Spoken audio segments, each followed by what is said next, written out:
Nevada. How are you?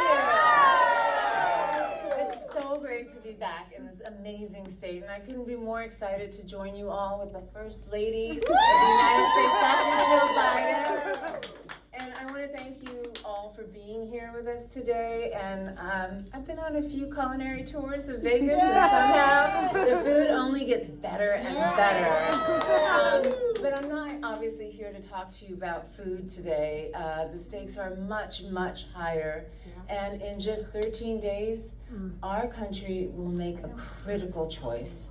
We can choose a new way forward, led by Vice President Harris and Governor Tim Walz, or we can fall back into chaos and hate and cruelty with Donald Trump and J.D. Vance. No, we are not going back. And my friends, we already know what our country looks like under a Trump presidency. We saw a rise in hate crimes. We saw a decline in education. We saw so many things that are antithetical to being American, to being a democracy. And remember, on June 24th, 2022, when the news came down that Donald Trump's Supreme Court had taken down Roe versus Wade. I'm getting chills just thinking about it right now because I remember that day. Well, I'm just going to tell you a very quick personal story. When I was 14, I had a really bad car crash with my parents. And we didn't know it at the time, but my mother was actually pregnant. She had broken her sternum, she'd broken her arm, she'd broken 5 ribs, she had a cardiac contusion. They had to land the helicopter on the freeway to save her. And at that time, she was pregnant. And my mother would have loved to have another child, but because of the injuries, because of her heart, my grandmother died, my real grandmother died of an abortion in India decades before. The doctor advised us that it would not be safe for her health to have this baby.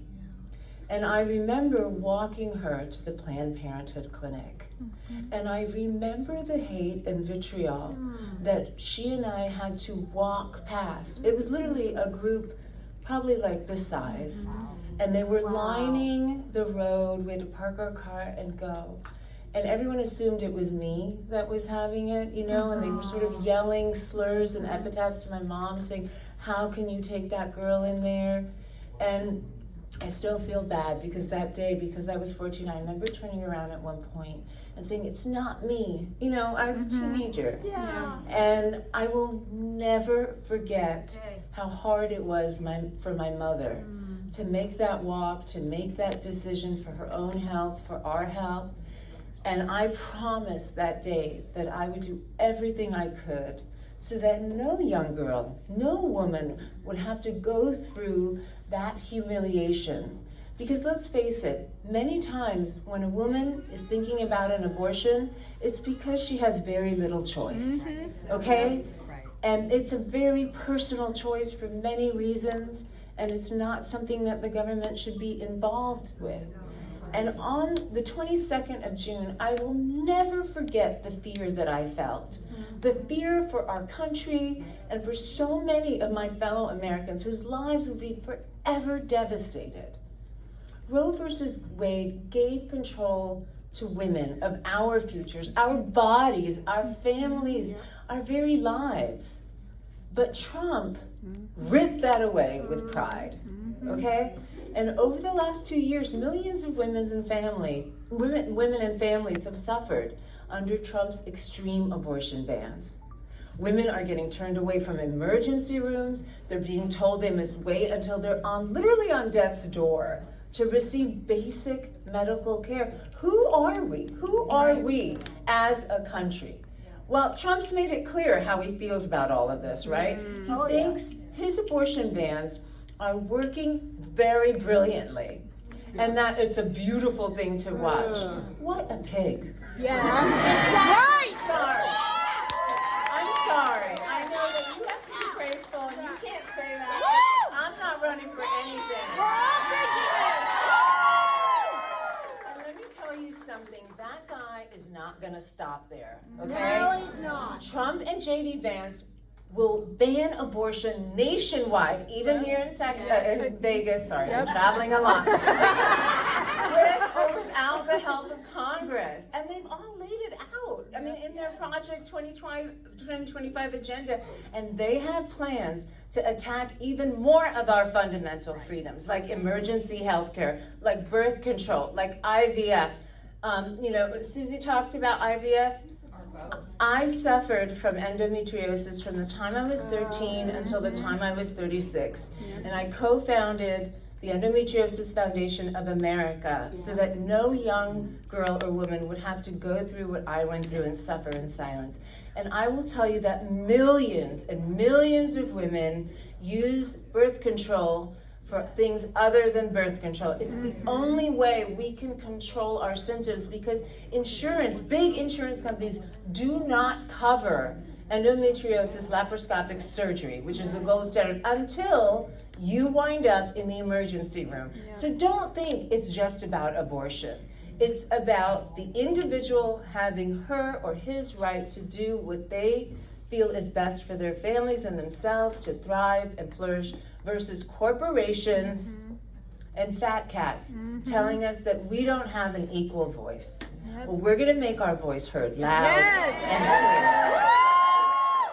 clear. When you're a cook, you learn a lot about how to mince things, ginger, garlic, onion, right? But one thing that I never mince, my words.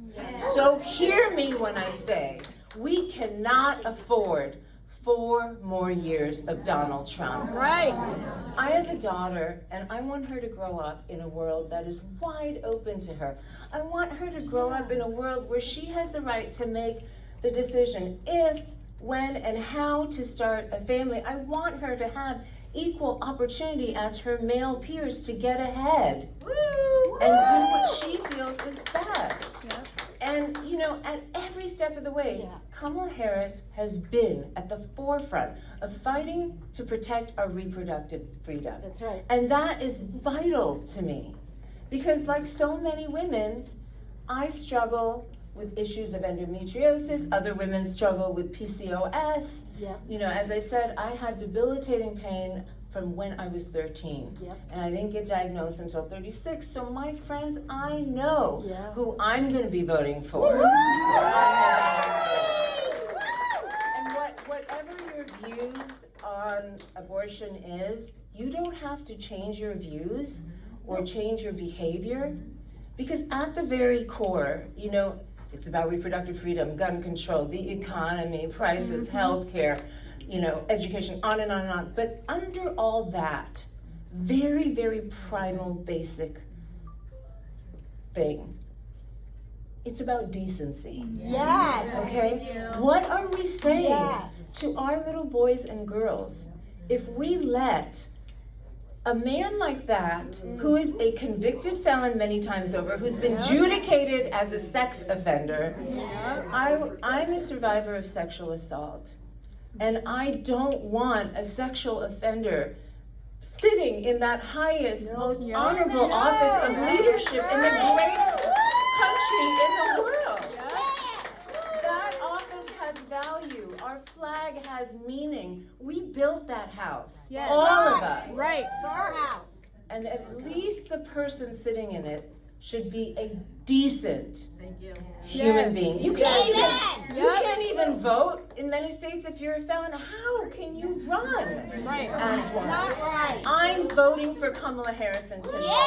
I am voting for my daughter and your daughters and our granddaughters and all of us. And for all the boys too. Now all you need to do is join us in this fight. You need to knock on doors, you need to make a plan to vote, you need to bring your friends and families to the polls, because we need every single vote. We need to stand up for women across the country and send the woman to the White House who will get the job done. Now, please welcome a champion for women and